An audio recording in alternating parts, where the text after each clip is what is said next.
Hey folks, happy Friday and welcome to Truck Talks. So what do we do when we observe harmful or offensive behavior from somebody that we love? Well, Jesus actually gave us very precise and simple instructions. We're supposed to go to that person and talk to them.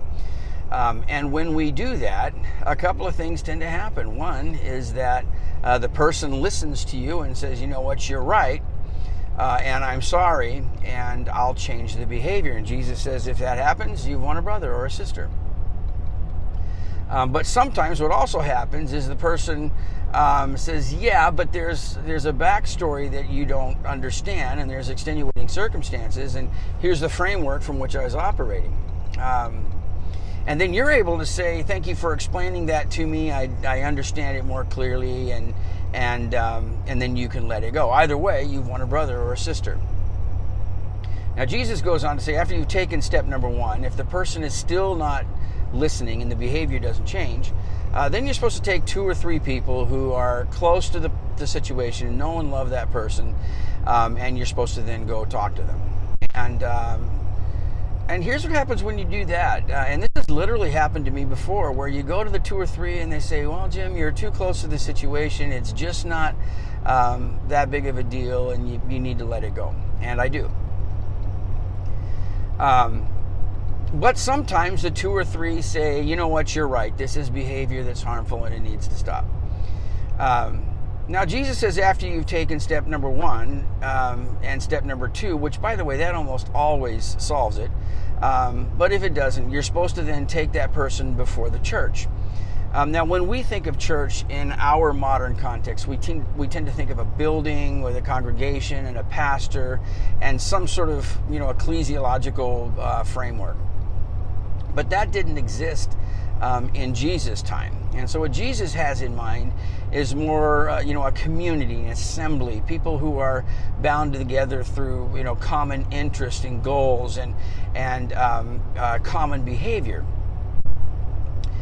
And so when we read this, think of a community that you're really connected to. Maybe it's a bowling league or a softball team. Maybe it's a music group that plays music throughout your community. When I think about it, I think of a youth traveling softball team or a soccer team. And I think of these families that travel from game to game, and sometimes they've been doing it for years, and the kids and the families get very close to one another. But if there's somebody in that group that's constantly berating the children or yelling at coaches and referees, then at some point people grow weary of it, and they say, hey, if this behavior doesn't stop, we're not going to hang out with you. And they put them out of the group. And Jesus says if the person still doesn't listen and change the behavior, you're supposed to put them out of the group. And then you're supposed to treat them like a tax collector, which people in that culture hated tax collectors. Tax collectors worked for Rome, and they extorted money from the people, so they're very, very unpopular. So the big question is, how did Jesus treat tax collectors? And Matthew, the guy writing this book, was literally a tax collector when Jesus met him. And Jesus went to his house to have a party with Matthew, the tax collector, and all of his tax collecting friends. So Jesus had no problem whatsoever operating outside of the prescribed boundaries of the community, and neither should we. So folks, when you have a disagreement with people, when you see behavior that you believe to be offensive, go talk to that person. This is so important, particularly in our very caustic and divided culture that we find ourselves in within our nation. Don't put somebody outside of your life just because you have an agreement. Sit down and talk to them. And when you do that, you find that you have more things that unite us than there are things that divide us. Generally speaking, that's true. So folks, we really need to talk these days and to listen.